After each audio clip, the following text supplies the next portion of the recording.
Si Pedro at ang unggoy, isinalaysay muli ni Robert Sansosi. Inilarawan ni Michael Hayes.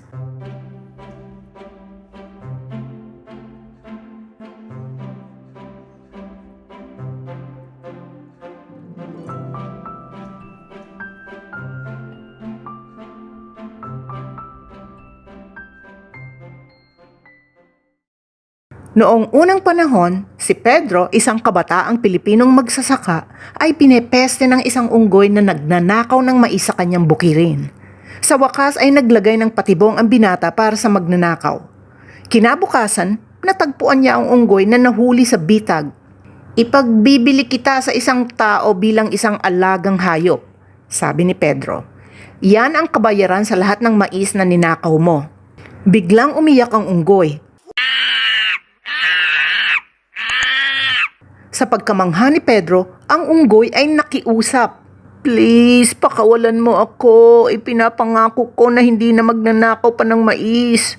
Si Pedro ay sadyang may magandang kalooban, kaya pinalaya niya ang nilalang. Ngayon sinabi ng unggoy, "Bilang kapalit ng kabaitan mo, isasaayos ko na ikasal ka sa anak ni Don Francisco, ang mayamang may-ari ng lupain dito." "Anong kalokohan yan?" Nakatawang sabi ni Pedro. "Dahil ako ay isang mahirap, mababago mo ba iyon?" "Maghintay ka at tignan natin kung anong mangyayari," sigaw ng unggoy. Pagkatapos ay tumakbo siya papunta sa malaking asyenda ni Don Francisco. Nakita niya ang mayamang matandang lalaki na nakaupo sa lilim ng matandang puno ng bubog. Ang mga sanga nito ay nakakalat na parang payong. Mababang yumugod na sabi ng unggoy, "Ginoo, ang aking Panginoon na si Don Pedro ay malugod na nagsasabi kung pwedeng hiramin ang iyong panukat ng ganta upang maitala niya ang kanyang pera." Nabighani sa magandang ugali ng unggoy. Iniabot sa kanya ni Don Francisco ang parisukat na kahon na kahoy na ginamit niya sa pagsusukat ng bigas. Nang ang unggoy ay nagmamadaling bumalik sa bukid ni Pedro, tanong ng binata, "Bakit mo ako dinalhan ng ganta? Wala akong sapat na bigas para mapuno ito." "Wala itong kinalaman sa kung ano ang mayroon ka, ngunit sa kung ano ang gagawin ng ilan sa iyo," misteryosong sabi ng unggoy. "Ngayon, pautangin mo ako ng 3 sentimos. "Iyon lang ang pera ko," sabi ni Pedro. Pero binigay pa rin niya sa unggoy ang mga barya. Kinaumagahan, idinikit ng unggoy ang 3 sentimo ni Pedro sa loob ng parisukat na sukatan bago niya ito ibinalik. Nang makita ni Don Francisco ang mga barya, iniabot niya ito sa unggoy na sinasabi, "Ang mga ito ay pag-aari ng iyong Panginoon."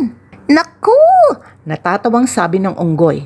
"Walang halaga ang 3 sentimo sa isang kasing yaman ni Don Pedro. Itabi niyo na ito bilang kabayaran sa pagpapahiram niyo ng ganta." At umalis na siya. Iniwan si Don Francisco na nagtatakang nag-iisip na may nakatira sa malapit sa kanila na maaaring mas mayaman kaysa sa kanya. Nang sabihin ng unggoy kay Pedro ang nangyari, dumaing ang magsasaka. "Una, kinain mo ang mga mais ko. Ngayon ay ipinamigay mo ang aking pera. Kung hindi pa ako ganoon kahirap, sasabihin kong sinira mo na ako." "Konting tiis," sabi ng unggoy. "Magagantimpalaan ka sa lalong madaling panahon." Makalipas ang 1 linggo, nagpakita ang unggoy sa pintuan ni Don Francisco. Yumugod ng mababa at sinabing, "Ang aking Panginoon na si Don Pedro ay nais na humiram muli ng iyong sukatan ng ganta. Kumita siya ng malaking pera at nais niyang sukatin ito." "Sino itong Panginoon mo na sumusukat sa kanya mga barya habang binibilang ko ang akin?" tanong ni Don Francisco. "Aba, siya ang pinakamayamang tao sa mundo," sabi ng unggoy. "Ngunit siya ay mahiyain at bihirang umalis sa kanyang bahay." Pumunta si Don Francisco para kunin ang panukat. Ngunit bago niya ito ibinigay sa unggoy, nagdikit siya ng 4 na gintong barya sa ilalim. "Ngayon malalaman natin kung sino ang mas mayaman," sabi niya sa sarili niya. Nang makita ni Pedro ang mga barya, napabulala siya. "Ibalik mo ito kaagad! Iisipin ni Don Francisco na ninakaw natin ang mga ito." "Huwag kang mag-alala," giit ng unggoy. "Ito ay nagpapakita kung gaano kahusay ang aking plano." Kinaumagahan, ibinalik ng unggoy ang panukat na iniwang hindi nagalaw ang mga gintong barya. Si Don Francisco ay gumawa ng isang mahusay na palabas nang makita niya ang mga ito.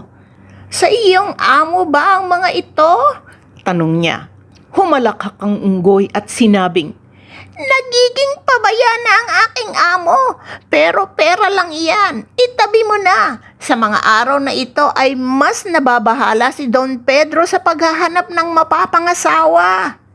Iniisip niya na ang isang lalaking ubod ng yaman na hindi interesado sa ginto ay magiging isang perpektong manugang. Sinabi ni Don Francisco, "Mayroon akong isang anak na babae, si Maria. Baka gusto ng Panginoon mo na maghapunan sa amin bukas at para magkakakilala tayong lahat." "Matutuwa si Don Pedro!" paniniguro ng unggoy sa kanya. Nang sabihin ng unggoy kay Pedro ang nangyari ay sinabi ng magsasaka, "Paano ko bibisitahin sina Don Francisco at Maria? Malalaman nilang dukha ako sa oras na makita nila ang aking nanlilimahid na damit." "Iwan mo na yan sa akin," sabi ng unggoy. Pagkatapos ay nagmamadali siyang pumunta sa tindahan ng negosyante ng mga damit. "Ang aking Panginoon na si Don Pedro, ang pinakamayamang tao sa mundo, ay naghahangad ng bagong damit," sabi ng unggoy. "Hinihiling niya na ilagay mo ang bayarin sa kanyang account at babayaran kanya sa loob ng 1 buwan. "Siyempre!" sagot ng mga ngalakal na nasisiyahang magkaroon ng isang mayamang parokyano. Kaya't si Pedro at ang unggoy ay nagpunta upang maghapunan kasama sina Don Francisco at Maria. Sa sandaling sila ay nagkita, sina Pedro at Maria ay nabighani sa piling ng isa't isa.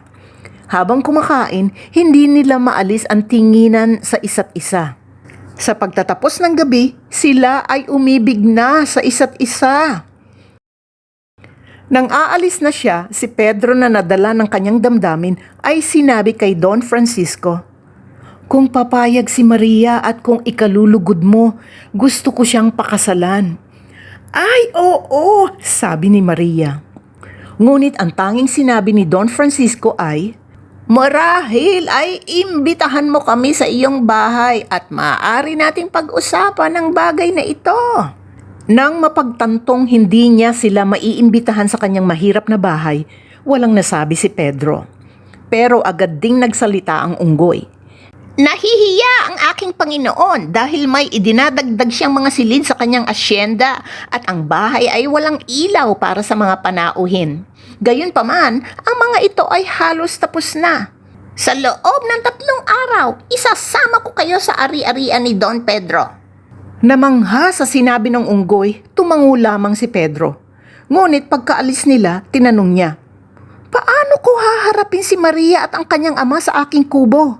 Imposible." "Noon pa lang, naniwala kang imposibleng maghapunan sa hapag ni Don Francisco," sagot ng unggoy. "Iwan mo na lang sa akin ang mga bagay na ito." Kinaumagahan, ginising ng unggoy si Pedro mula sa kanyang higaan.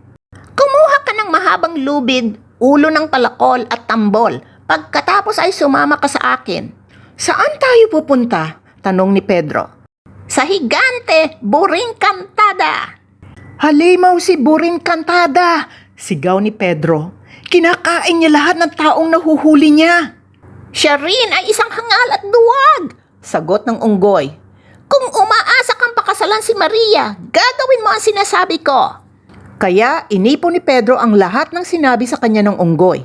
Pagkatapos ay sinundan nila ang isang lumang kalsada na patungo sa gubat patungo sa bahay ng higante sa mataas na burol. Napaka-engrande ng asyenda ni Burong Kantada. Napaka-elegante para sa gayong nilalang. Sa katunayan, matagal na niyang kinain ang mga tunay na may-ari ng asyenda. "Magtago ka!" sabi ng unggoy kay Pedro. "Kapag sumenyas ako, hampasin mo ng malakas ang tambol." Tapos bitbit ang lubid at ang bakal na palakol, ang unggoy ay buong tapang na kumatok sa malaking pinto ng higante. Sa isang ungol, pinihit ni Buring Kantada ang pinto.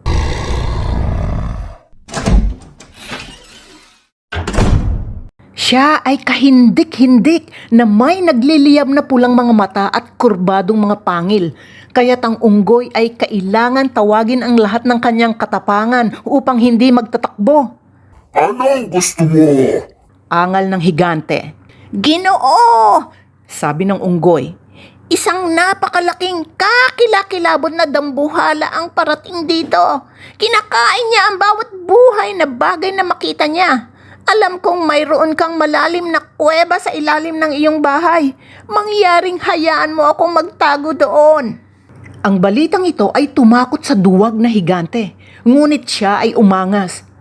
Bakit ako matatakot? Higante din ako. Tunay na isang higante sa mga higante. Papuri ng unggoy. Ngunit ang dambuhalang ito ay 10 beses na mas mataas kaysa sa iyo. Siya ay may 6 na ulo at bawat isa sa kanyang 6 na bibig ay puno ng 3 hanay na mga ngiping metal. Ako mismo ay nakakita sa kanya na dumakot ng isang pulutong na mga kalabaw at nilamo ng mga kalabaw na ito sa isang kagat lang. Ngunit may special siyang pagkagusto sa mga higante, kaya naman tinawag siyang higanteng mangangain. Ay! Panaghoy ni Burin Kantada. Talaga bang mayroong ganyang halimaw? Tignan mo! Sabi ng unggoy na hinayaan ang haba ng lubid na lumawit mula sa kanyang paa. Bilang patunay sa sinasabi ko, nagdala ako ng buhok galing sa ulo ng dambuhala. Sunod niyang itinaas ang ulo ng palakol at sinabing, naputol ang maliit na ngipin na ito nang umunguya siya ng mga bato para patalasin ang kanyang mga ngipin. Sa wakas ay sinenyasan ng unggoy si Pedro na nagsimulang hampasin ang tambol.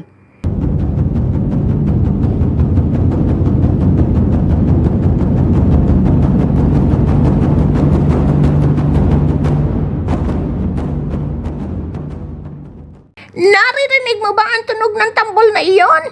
Sigaw ng unggoy. Ang higanting mangangain ay kinakabog ang kanyang dibdib para hamunin ka. Malapit na siya! Kailangan ko magtago! Sigaw ni Burin Kantada. Tumakbo siya sa isang malaking trapdoor, itinaas ito at bumulusok pababa ang mga hakbang na patungo sa kalaliman ng bundok.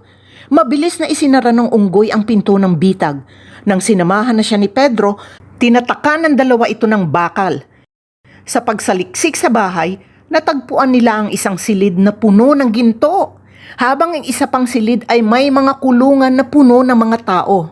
Pinalaya ni Pedro at ng unggoy ang mga bihag na nangakong gagawin ng lahat upang matulungan ang kanilang mga tagapagligtas.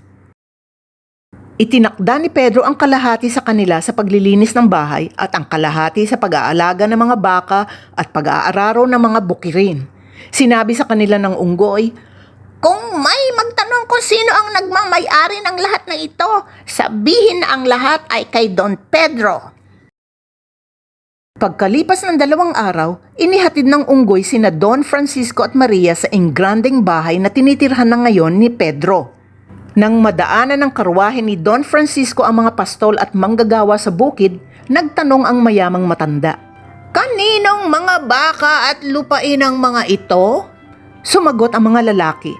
Sa aming Panginoon na si Don Pedro. Sa wakas ay huminto ang karwahe sa harap ng napakagandang bahay sa burol. Doon ay sinalubong ni Pedro na mukha ng pinakamayamang tao sa mundo ang kanyang mga panauhin. Inilibot ng unggoy si Don Francisco sa paligid ng bahay. Ngunit si Pedro at Maria na higit na nag-iibigan na nakaupong magkatabi, nagbubulungan at nagtatawanan. Sa wakas, hiniling muli ni Pedro ang kamay ni Maria. Sa pagkakataong ito, ang kanyang ama ay nagbigay agad ng kanyang bendisyon. Pagkatapos ng kasal, ginugol ng unggoy ang kalahati ng kanyang panahon sa pagbisita kay Don Francisco at ang kalahati ay naninirahan kasama sina Pedro at Maria.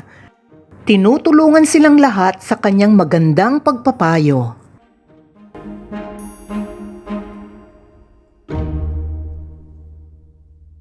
Hello! Kung nagustuhan po ninyo ang video na ito, paki-like lang po at pakipindot po ng subscribe button at click lang po ng bell icon para makatanggap po kayo ng bagong video.